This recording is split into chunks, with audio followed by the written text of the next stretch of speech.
গাজীপুরের শ্রীপুর উপজেলার লোহাগাছ ৭ রাস্তার মোড় থেকে কুখ্যাত ডাকাত দলের ২ সদস্যকে আটক করা হয়েছে। গতকাল রাত ২টা ৪৫ মিনিটে অটো ডাকাতি করতে গিয়ে আটক হয় তারা। আটককৃতরা হলেন সম্রাট এবং হুমায়ুন। বিস্তারিত দেখুন আশরাফুল আলম সরকারের তথ্যচিত্রে।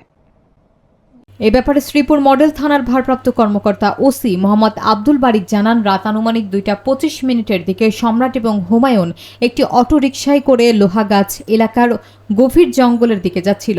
এ সময় সম্রাট এবং হুমায়ুন অটোরিকশাটির গতিরোধ করে। এরপর অটো চালকের গলায় ছুরি ধরে অটোরিকশা ছিনতাইয়ের চেষ্টা করে।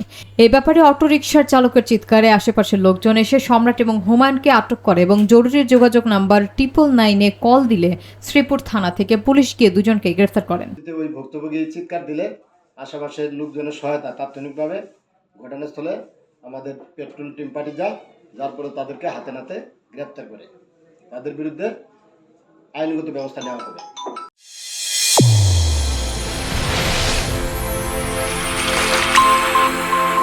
চ্যানেল A1 হৃদয়ের স্পন্দন।